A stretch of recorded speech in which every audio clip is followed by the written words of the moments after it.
Mesmo Daniel se distinguiu dentre os presidentes, os sátrapas. Provavelmente essa descrição diz respeito à surpreendente habilidade que Daniel tinha de exercer o seu trabalho. Talvez inclua também suas atitudes louváveis. O servo fiel deve sempre fazer o melhor, como mencionei, fazer tudo com excelência. O versículo 5 e 7 diz o seguinte: disseram, pois estes homens, nunca acharemos ocasião para acusar a este Daniel se não procurarmos contra ele na lei do seu Deus. Nunca acharemos ocasião alguma contra esse Daniel se não procurarmos na lei. Daniel obedecia às leis humanas prudentemente.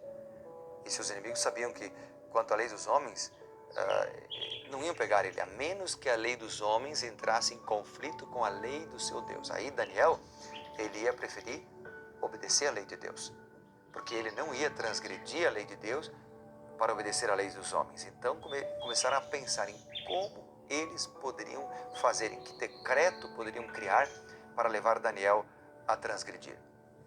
Versículo 8 e 9 diz: agora, pois, ó rei, sanciona o interdito e assina a escritura. Que escritura era essa?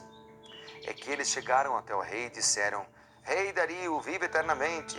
E aí o verso 7 eles mencionam: todos os presidentes do reino, os prefeitos, sátrapas, conselheiros, governadores, etc., concordam que o rei estabeleça um decreto e faça firme um interdito de que todo homem que por espaço de 30 dias fizer petição a qualquer deus ou qualquer homem que não a ti, esse seja lançado na cova dos leões. E aí eles então dizem o que está no verso 8: sanciona o interdito, rei.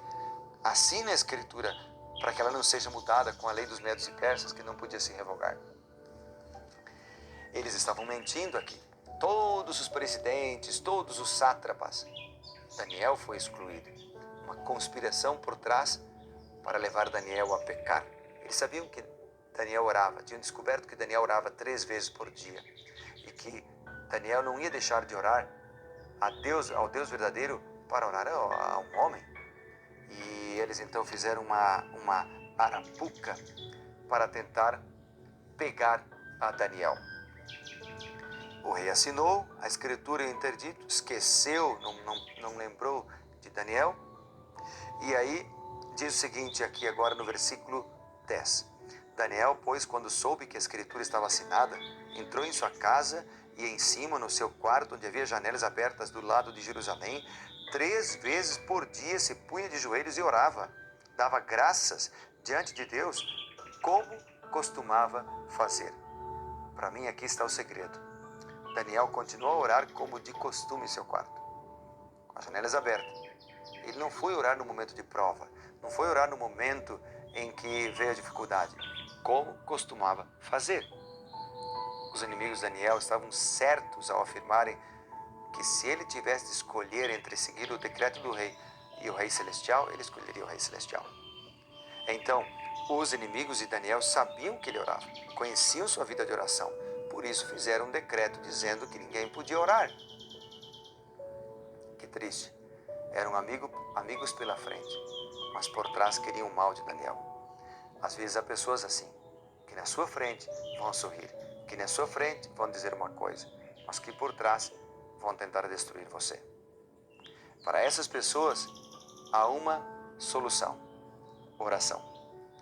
Ore a Deus, ore por elas, clame ao Senhor para que Deus faça a obra. Os acusadores de Daniel não o citaram como governante, mas como um dos transportados de Judá para o acusar de traição. Vamos ver isso? Está aqui, ó. Quando eles então pegaram a Daniel, capítulo 6, e aí no versículo 11, diz a Bíblia: então aqueles homens foram juntos e, tendo achado Daniel orar e a suplicar diante de Deus, se apresentaram ao rei. E a respeito do interdito real lhe disseram: não assinaste o interdito de que por espaço de 30 dias todo homem que fizesse uma petição a qualquer Deus ou a qualquer homem que não a ti fosse lançado na cova dos leões? Respondeu o rei: esta palavra é certa, segundo a lei dos medos e persas, e não se pode revogar. Então Então responderam e disseram ao rei: esse Daniel, que é dos exilados de Judá. Aqui está. Eles não disseram o presidente Daniel. Não. Esse Daniel dos exilados de Judá não fez caso de ti, ó rei, nem do interdito que assinaste. Antes, 3 vezes por dia faz sua oração. Tendo ouvido essas coisas, o rei ficou penalizado. Determinou consigo mesmo livrar a Daniel, e até o pôr do sol se empenhou por salvá-lo. Isso mostra que o rei não tinha consciência do que estava assinando, não tinha consciência do que estava fazendo quando concordou com o decreto. Não lembrou-se de Daniel. Mas depois que descobriu a trama, depois que descobriu tudo, ele tentou salvá-lo.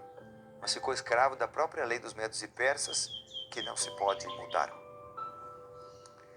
Daniel foi condenado. Foi condenado. E o que é interessante, a Bíblia diz que o rei ficou angustiado. Passou a noite toda sem dormir. Veja o que diz a Bíblia. Versículo 18. Então o rei se dirigiu para o seu palácio, passou a noite em jejum, não deixou trazer à sua presença instrumentos de música e fugiu dele o sono.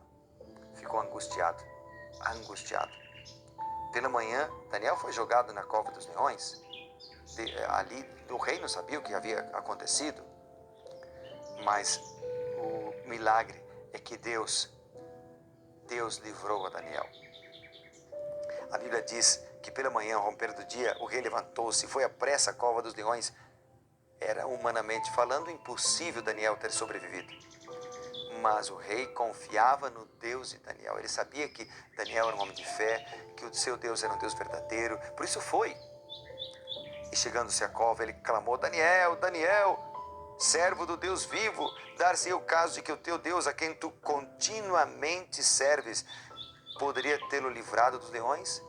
Aqui está a expressão bonita: a quem tu continuamente serves. Deus nos chama a servi-lo continuamente, de manhã, de tarde, de noite, todos os dias, continuamente servir. Quando estamos juntos com as pessoas, quando estamos sós, continuamente. Bem, a história mostra que Deus livrou Daniel. Daniel saiu da cova dos leões ileso, e o rei mandou condenar a todos que o acusaram, inclusive as suas famílias.